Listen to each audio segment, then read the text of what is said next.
day everyone at welcome sa gabi ng pagtatanghal. Ilang araw na lang at sasapit na naman ang Pasko sa buong world.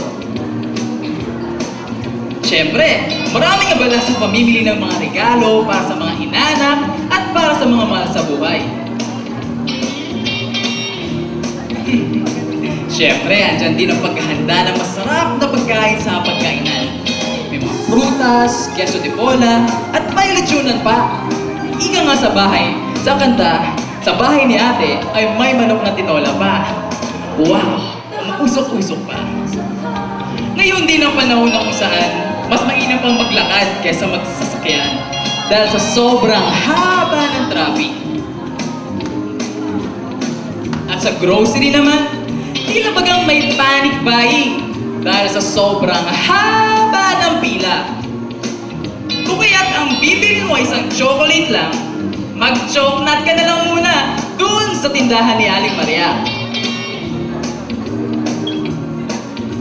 Ngunit, ano nga ba ang dahilan kung bakit may Pasko? Ito ang tanong sa sarili ko. Bakit may mga liwanag, may ilaw sa ating bahay? At bakit may Christmas tree? Ang ilaw at Christmas tree, ito'y may dahilan. Sa tuwing sasapit ang Pasko, ito ay sindihan. Halika kayo at ipapakilala ko kayo. Sisilipin din natin kung ano nga bang nangyari sa Garden of Eden. Malalaman natin na simula sa creation hanggang sa ang tao ay nagkasala, kailanman ay hindi tayo binabayaan ng Diyos. At ito pa, syempre, hindi kumpleto ang Christmas story kung wala ang mga wise men. Nasaan nga ba mga wise men? Bumabiyahe pa. At syempre, hindi mawawala mga nagwabapuang shepherds. Ang ilaw, ang Christmas tree, ito'y may dahilan. Sa tuwing sasapit ang Pasko, ito ay sindihan. Ang ilaw, at Christmas tree, ito'y may dahilan. Let the show begin!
Talaga po, Mami? May Christmas light at ilaw na noon? Hindi, wala pang ilaw noon. It was only in the year 1858 when electricity was used. Magaling din ba ako, ate? Oo naman, magaling kayo parehas. Oo nga, Ma. Wala naman akong mabasa sa Bible na may Christmas light noon. Oo nga, wala nga anak, pero makikita natin yung sinisimbolo ng Christmas din doon pa sa Garden of Eden. Ma, palito po ulit sa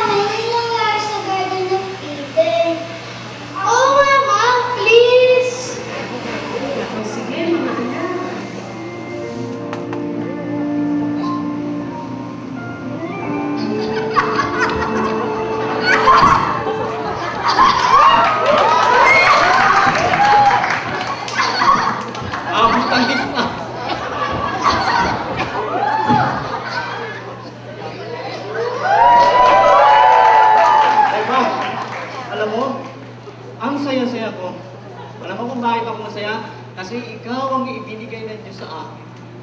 Ganon? Good for you. Good for you.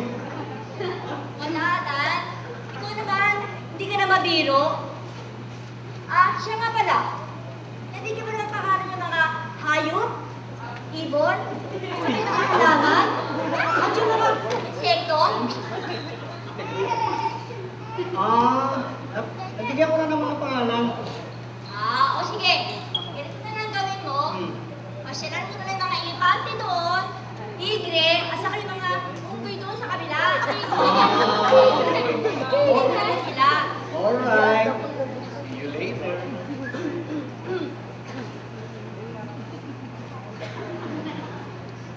Wow!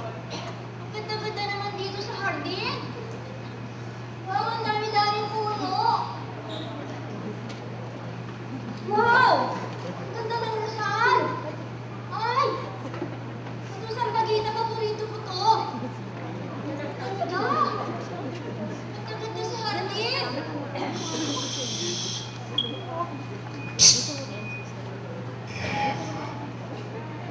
Eva, lagi kang dumadaan dito. Bumipitas ka ng mga prutas. Bakit hindi mo subukang tikman ang bunga na ito? Sabi ng Panginoon, hindi ko pwede kumain yan, no? Sinabi nga ba ng Diyos na huwag kayong kakain mula sa pulang ito? Maaari namin kainin ng bunga, ngunit yung puro sa gitna ng hardin, di namin pwedeng kainin. O hawakan man lamang. Kung hindi, mamamatay kami, no? Hindi! Hindi kayo mamamatay. Dahil alam ng Diyos na sa araw na kainin niya yan, kayo ay magiging tulad niya. Malalaman mo ang tama at ang mali. Oh, tingnan mo. Ang ganda ng bunga. Ang sarap kagatin. Tikman mo. Tikman mo. Wow! Ang ganda ng bunga! Ang pula-pula! Wow!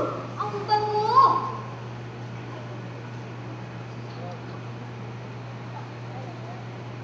Sarap talaga. Adan! Ikaw mo tong bunga na to. Galing yan sa puno. Ang sarap! Talaga? Ang napakatamis, ang lutong-lutong. Tikman mo! Diba? Isa pa, Dan.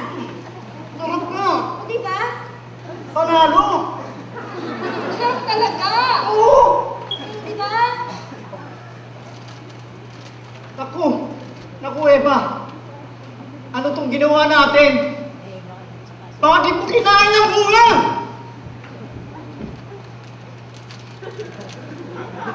Bakit mo kinain ng bunga?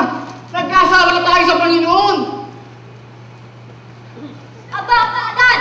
Ano nga ba? Bakit sinisisi mo? Di ba kanina kinakain ko yung bunga? Nakatabi lang kita? Bakit ngayon ako sisihin mo? Hindi mo nga ako sinuwi, di ba? Tama na! Adan, bakit niya ako sinisisi mo? Di ba kanina kinain natin ng bunga? Gusto mo nga? Di ba nasarapan ka din naman?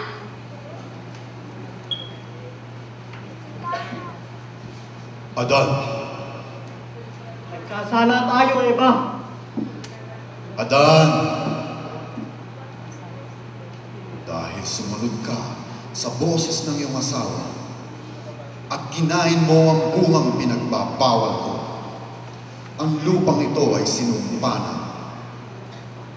Ngayon, bago niyo pa makain ang bunga sa puno ng buhay at manatili sa sumpa magpakailanman, kinakailangang ilabas ko kayo mula sa hardin.